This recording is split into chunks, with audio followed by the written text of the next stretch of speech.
দেখো তোমাদের সপ্তম শ্রেণীর বালিকা বিভাগে এই কার্য ক্ষমতা ও শক্তি এই সিলেবাসটা রয়েছে বালিকা বিভাগে। ঠিক আছে, দেখো কার্য জিনিসটা কি?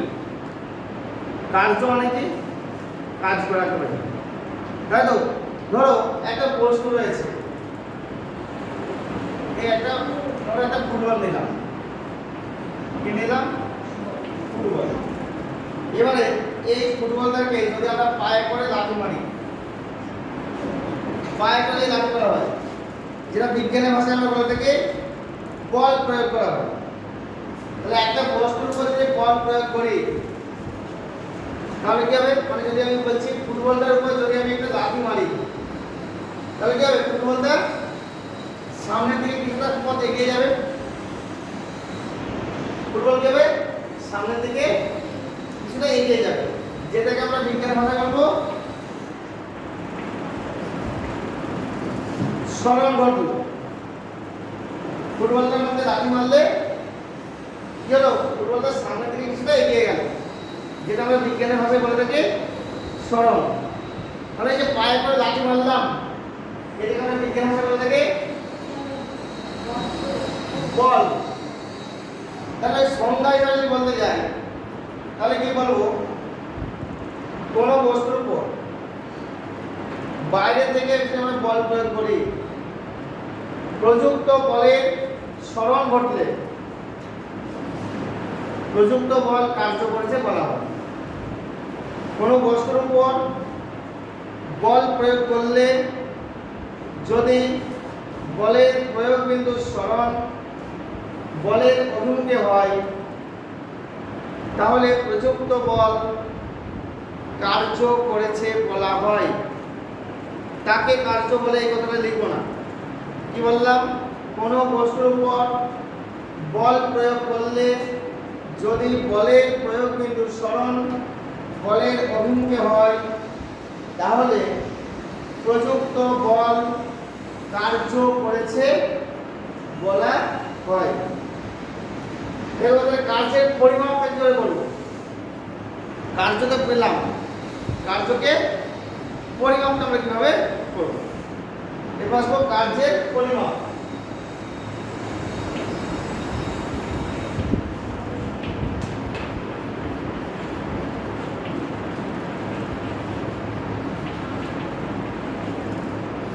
কার্যের পরিমাপ দেখো, এখানে আমি দুটো প্রয়োগ পেলাম, একটা পেলাম বল আর একটা পেলাম সরণ। বল আর সরণকে যদি আমরা গুণ করে দিই তাহলে কি পাবো? কার্যকে আমরা পরিমাপ করতে পারবো। ঠিক আছে, কার্য ইংরাজি হচ্ছে ওয়াট, তাহলে ডব্লিউ লিখলাম তোমার এফ ইনটু ডি। এফ মানে হচ্ছে ফোর্স আর ডি ফর ডিসপ্লেসমেন্ট মানে সরণ। তাহলে কার্য সমান পেলাম বল গুণিত সরণ। তাহলে এইটাকেই আমরা কি করবো? কার্যের পরিমাপ করতে পারলাম। বল গুণিত সরণ, বল আর সরণের গুণফলই হলো কার্য। বল আর সরণের গুণফলই হলো কার্য। তাহলে কার্য কি জানলাম, কার্যকে আমরা কিভাবে পরিমাপ করতে পারবো সেটা আমরা জেনে গেলাম। কার্য সমান হবে বল গুণিত সরণ। বল আর সরণের যদি আমরা গুণ করে নিই তাহলে হবে কার্য। তাহলে এবার জানতে হবে কার্যের একক, এককগুলো কি করে পাবো আমরা? জানতে হবে কার্যের একক। যেহেতু তোমরা সপ্তম শ্রেণীর খুব ডিটেইলসে আমরা যাবো না, অল্প অল্প করে যেটুকু দরকার সেটুকু। তাহলে এককটা কি হবে? সিজিএস পদ্ধতি।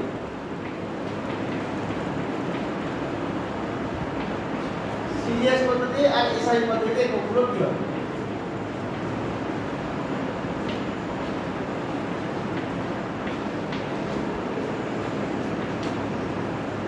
দেখো, বলের একক কি সিজিএস পদ্ধতিতে? ডাইন। আর সরণের একক হচ্ছে সেমি। তাহলে কি লিখবো? এই কার্যের সিজিএস পদ্ধতিতে একক হলো 9 সেমি। হয়ে যাচ্ছে। দেখো, বলের সিজিএস পদ্ধতিতে একক হচ্ছে কি 9 আর সরণের একক হচ্ছে সেমি। তাহলে কার্যের কি একক হলো 9 সেমি। এসআই পদ্ধতি কি হবে নিউটন বলের একক আর এটা হচ্ছে সরণের মিটার তাহলে হচ্ছে নিউটন একটা হচ্ছে সিজিএস পদ্ধতি হচ্ছে ডাইরেক্ট সেমি এসআই পদ্ধতি হচ্ছে নিউটন মিটার এইটাকে আমরা সংক্ষেপে লিখি ডাইরেক্ট সেমি থেকে বলা থাকে সংক্ষেপে বলা থাকে আর এটাকে বলা থাকে জুল তাহলে কার্যে সিজিএস পদ্ধতি একক কি হতে পারে আর তাহলেও হবে কিছু বলে ডাইরেক্ট সেমি তাহলেও জুল আর এসআই পদ্ধতিতে নিউটন মিটার বলতে পারো জুলও বলা যেতে পারে তাহলে এবারে জানতে হবে এক আর কার্য বলতে কি বোঝায় এবার জানতে হবে এক আর কার্যের সংজ্ঞা এক আর কার্যের সংজ্ঞা এক আর কার্য বলতে কি বোঝায় দেখো কার্য সরণ হচ্ছে বল গণিত সরণ এটা প্রথমে বলেছিলাম বল আর সরণের গুণফল হয় কার্য দেখো কোনো বস্তুর উপর দেখো এক আর কার্য বলছি কোনো বস্তুর উপর যদি আমরা এক দাইন বল প্রয়োগ করি কোনো বস্তুর উপর যদি এক দাইন বল প্রয়োগ করা হয় এবং যদি সরণ আমার এক সেমি হয় কোনো বস্তুর উপর এক দাইন বল প্রয়োগ করলে যদি বস্তুর সরণ এক সেমি হয় তাহলে যে কার্য হয় তাকে আমরা বলবো এক আর কার্য কোনো বস্তুর উপর এক দাইন বল প্রয়োগ করলে যদি বলের প্রয়োগ বিন্দুর সরণ বলের অভিমুখে এক সেমি হয় আবার বলছি দেখো কোনো বস্তুর উপর এক দাইন বল প্রয়োগ করলে যদি বলের প্রয়োগ বিন্দুর সরণ যদি বলের প্রয়োগ বিন্দুর সরণ বলের অভিমুখে এক সেমি হয় তখন যে কার্য হয় তাকে বলবো এক আর কার্য এটা মুখস্থ করতে না তোমরা নিজেরাই করতে পারবে এখানে কি বলেছি বল তো আর এখানে বললাম সরণ মানে বলের একক বলেছি দেখো তাই মানে কোনো বস্তুর উপর বললাম এক দাইন বল প্রয়োগ করলে যদি বলের প্রয়োগ বিন্দুর সরণ বলের অভিমুখে এক সেমি হয় তখন যে কার্য হয় তাকে বলছি আমরা এক আর কার্য বুঝে গেল আর করবো বলে এক জুল কার্যের সংজ্ঞা যেমন এক জুল কার্য বলতে কি বোঝো বা এক জুল কার্য বলতে কি বোঝায় এক জুল কার্যের সংজ্ঞা একইভাবে বলবো শুধুমাত্র এই কোডগুলো চেঞ্জ করে বলে দেবো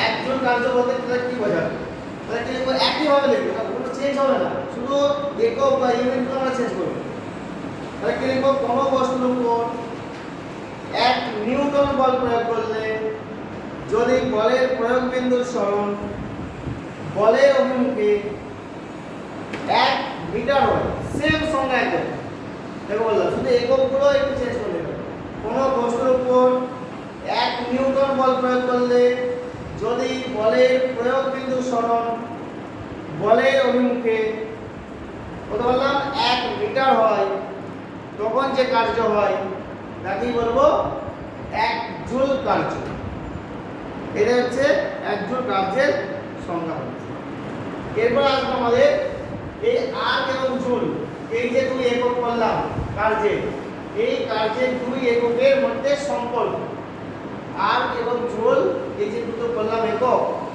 বললাম তো এই দুই এককের মধ্যে সম্পর্ক আর্ক এবং জুলের মধ্যে সম্পর্ক কি আর্ক ও জুলের মধ্যে সম্পর্ক দেখো এক জুল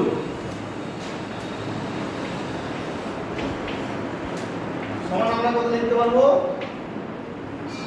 এক নিউটন গুণিত 1 মিটার 1 জুল সমান আমরা লিখতে পারবো 1 নিউটন গুণিত 1 মিটার। এবার দেখো আমাকে এখানে পিছিয়ে যেতে হবে, জুল থেকে যাব আরকে। তাহলে আমাকে তাহলে জুল থেকে যদি আরকে যেতে হয় তাহলে আমাকে কি যেতে হবে, নিউটন থেকে যেতে হবে কিসে, ডাইনে। তাহলে 1 নিউটন সমান আমার কি 10⁵ ডাইন। 1 নিউটন সমান হচ্ছে 10⁵ ডাইন। আর 1 মিটার মানে 100 সেমি, মানে 10 স্কয়ার সেমি। দেখো আমি নিউটন থেকে চলে এলাম ডাইনে, মিটার থেকে চলে এলাম সেন্টিমিটার। হচ্ছে তাহলে কি বললাম, 1 নিউটন সমান 10⁵ ডাইন, আর 1 মিটার সমান 100 সেমি। 100 সেমি আমাদের ধরো 10 স্কয়ার সূত্রে দিয়ে আমরা বলেছো। আমাদের গুণের সময় সূত্রের ক্ষেত্রে ঘাতের সঙ্গে ঘাত কি হয়, যোগ হয়। তাহলে কত হবে, 10⁵ 5 আর 2 7 হলো 9 সেমি। এই 9 সেমিকে আমরা বলে থাকি আর। তাহলে 1 জুল সমান হলো 10⁻7 আর। বুঝে গেল? তাহলে 1 জুল হলো 10⁻7 আর। এরপর দেখো আমরা আসবো কার্যহীন বল। মানে কার্য করব, বল প্রয়োগ করব, কিন্তু কার্য হবে না। বল প্রয়োগ করা সত্ত্বেও কার্য করবে না, সেইটাই হচ্ছে কার্যহীন বল। কার্যহীন বল, তাই তো? এরপর আসবো কার্যহীন বল।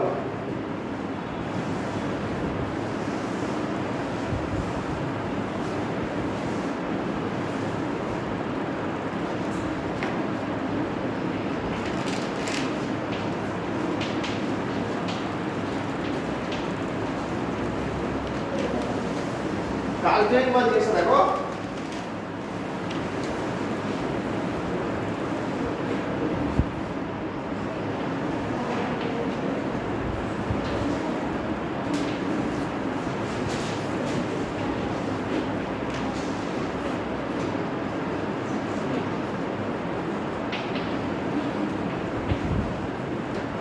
মানে একদম আমি সমকোণ এঁকেছি। দেখো ভালো করে দেখো, সমকোণ মানে কত ডিগ্রি, 90 ডিগ্রি। এটা সমকোণ এঁকেছে, মানে বলতে চাইছি কোনো বস্তুর উপর যদি আমরা বল প্রয়োগ করি এবং তার সরণ যদি প্রযুক্ত বলের সঙ্গে লম্বভাবে হয়, কোনো বস্তুর উপর বল প্রয়োগ করলাম, বল প্রয়োগ করার পর দেখলাম সরণটা কি হচ্ছে, লম্বভাবে হচ্ছে, তাহলে সেক্ষেত্রে এই বলটা হলো কার্যকর। এটাকে বলবো আমরা কার্যহীন বল। সরণের সঙ্গে বল যদি কি হয়, লম্বভাবে অবস্থান করে, সেক্ষেত্রে প্রযুক্ত বল কোনো কার্য করে না। এই বলটাকে আমরা বলবো কার্যহীন বল। যেমন একটা উদাহরণ আমি বলছি, ধরো এক ব্যক্তি একটা সুটকেস নিয়ে, সুটকেসটা যদি ভূমির সঙ্গে এরকমভাবে হেঁটে হেঁটে যায়, সুটকেসটা ধরে যদি হেঁটে হেঁটে যায়, তখন কি দেখবো সুটকেসের ওজন কাজ করছে কোন দিকে, ওজন সুটকেস ওজন কোন দিকে কাজ করছে, নিচে দিকে।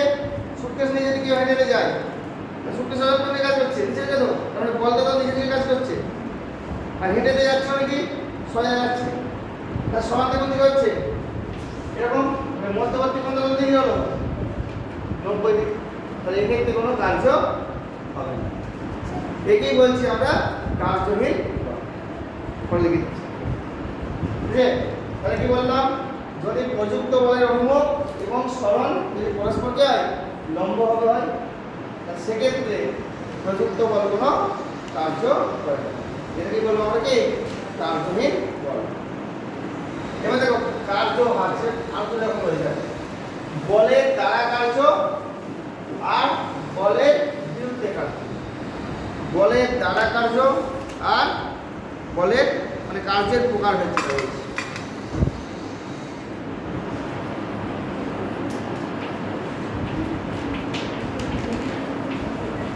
কার্যের প্রকার। এক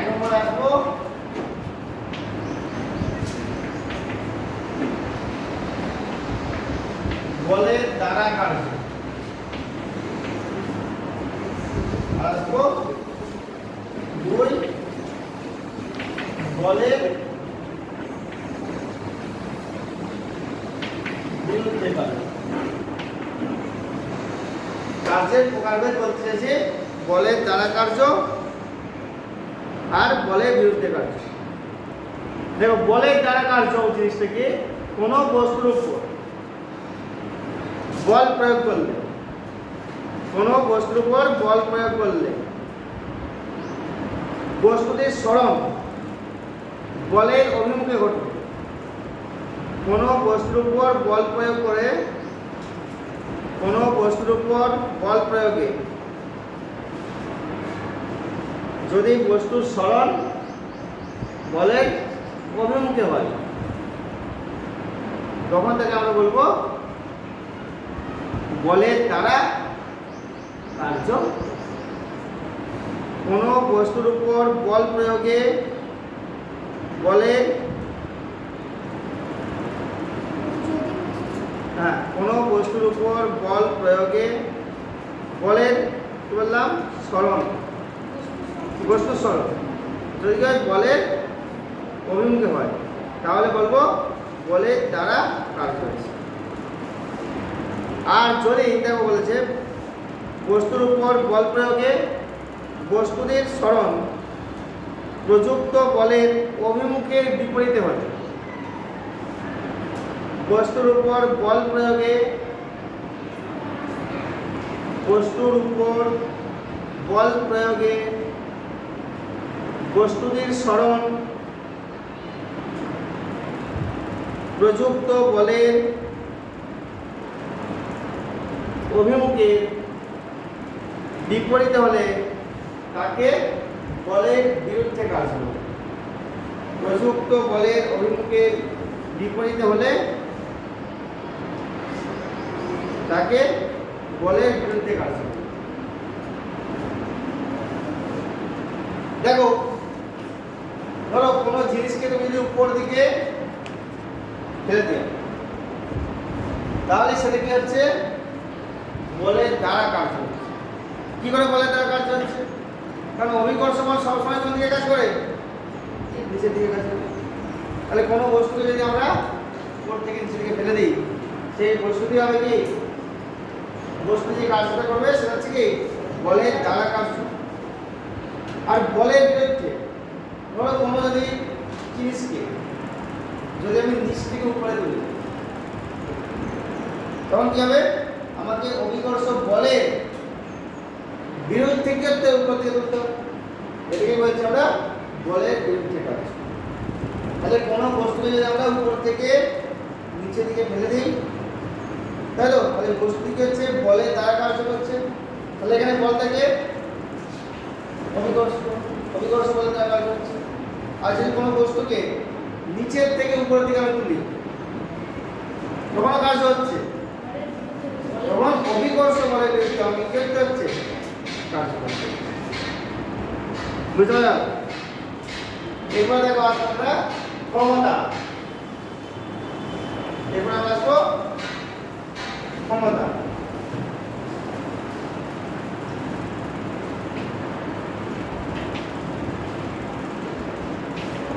ক্ষমতা সমান কি দেখো,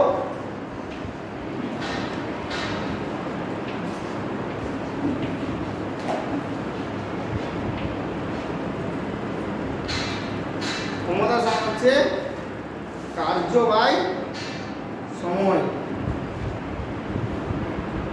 ক্ষমতা সমান কি বললাম, কার্য বাই সময়। কার্য বলতে কৃতকার্য, কৃতকার্য বাই সময়।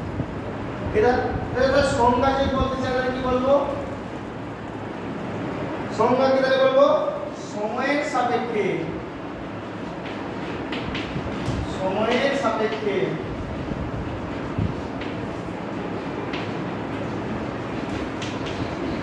কার্য করার হার কে ক্ষমতা বলবো। সময়ের সাপেক্ষে কার্য করার হারকে ক্ষমতা বলবো। তাহলে যদি কার্য এবং ক্ষমতার মধ্যে সম্পর্ক কি, তাহলে তোমরা লিখবে ক্ষমতা সমান কার্য বাই সময়। তাহলে আমাদের কার্য সমান লিখতে পারবো, আমাদের কার্য সমান লিখতে পারবো ক্ষমতা গণিত সময়। তাহলে কার্য এবং ক্ষমতার মধ্যে সম্পর্ক হচ্ছে এটা। হ্যাঁ, কার্য এবং ক্ষমতার মধ্যে সম্পর্ক কি? কার্য সমান ক্ষমতা গণিত সময়। এই যে কার্য এবং ক্ষমতার মধ্যে সম্পর্ক। এবার দেখো কার্য সমান আমি কি লিখতে পারবো? কার্য সমান দেখো এর আগেই বললাম লিখতে হবে কি বল গণিত সরণ। বল আর সরণের গুণফলে তৈরি হয় কার্য। বাই কি হলো সময়। কার্য সমান কি লিখতে পারবো? বল গণিত সরণ। আবার নিচে কি আছে? সময়। দেখো আবার এই সরণ বাই সময় এটাকে আমরা বলে থাকি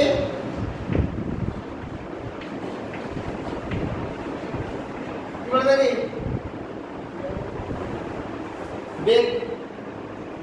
সরণ বাই সময়কে আমরা বলে থাকি এবার বেগ। তাহলে ক্ষমতার সঙ্গে বেগের সম্পর্ক হচ্ছে কি? তাহলে ক্ষমতা সমান কি বললাম? বল গণিত বেগ। দেখো ক্ষমতার সঙ্গে বেগের সম্পর্ক কি? ক্ষমতা সমান দিলাম বল গণিত বেগ। বুঝে গেল? এবার দেখো যেমন আমরা কার্যের একক করেছিলাম ঠিক একই রকম ভাবে আমরা ক্ষমতারও একক করব। যেমন কার্যের একক করেছিলাম ঠিক একই রকম ভাবে আমরা ক্ষমতার একক করব।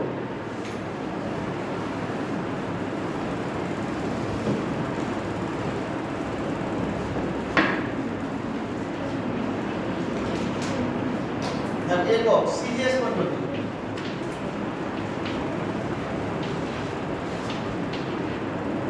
আর এসআই পদ্ধতি। দেখো ক্ষমতার সিজিএস পদ্ধতি একক কি? তাহলে ক্ষমতার একক জানতে গেলে আমাদের কি জানতে হবে? কার্যের একক আর সময় একক। দেখো কার্যের একক এই মাত্র আমরা বললাম আর সময় একক কি? সেকেন্ড। তাহলে লিখো আর বার সেকেন্ড। আবার এসআই পদ্ধতিতে এই মাত্র বললাম কার্যের একক কি? Joule per second. এই জুল পার সেকেন্ডকে সংক্ষেপে আমরা বলবো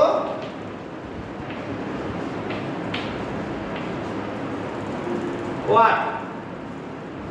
জুল পার সেকেন্ডকে আমরা সংক্ষেপে বলে থাকি। তাহলে কার্যের কি ক্ষমতা আমরা কি বললাম? ক্ষমতা কি বা কাকে বলে? বললাম সময়ের সাপেক্ষে কার্য করার হারকে বললাম ক্ষমতা।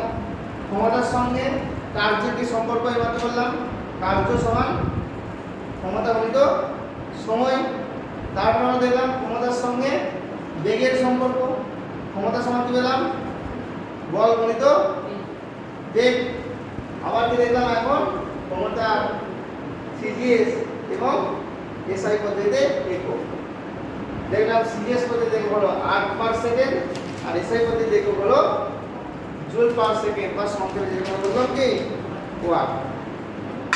এবার জানতে হবে এই 1 ওয়াট কার্য কাকে বলে? ক্ষমতা কাকে বলে? 1 ওয়াট ক্ষমতা আর 1 আর পার সেকেন্ড ক্ষমতা। এবার আসবো 1 ওয়াট ক্ষমতা বা 1 ওয়াটের সংজ্ঞা। 1 ওয়াটের সংজ্ঞা। দেখো ওয়াট মানে কি? কার্য বাই কি ছিল? সময়। তাহলে 1 ওয়াট কার ক্ষমতা কাকে বলবো বা 1 ওয়াট কাকে বলবো? 1 সেকেন্ডে 1 জুল কার্য করার ক্ষমতা। 1 সেকেন্ডে 1 জুল কার্য করার ক্ষমতাকে বলবো 1 ওয়াট। 1 সেকেন্ডে 1 জুল কার্য করার ক্ষমতাকে বলবো 1 ওয়াট। আর জানতে হবে 1 আর পার সেকেন্ড একই হবে 1 সেকেন্ডে 1 আর কার্য করার ক্ষমতাকে বলবো 1 আর পার সেকেন্ড। 1 সেকেন্ডে 1 আর কার্য করার ক্ষমতাকে 1 আর পার সেকেন্ড। আজকে আমরা এই থাকবে। পরের দিন আমরা শক্তি সম্বন্ধে আলোচনা করব। ঠিক আছে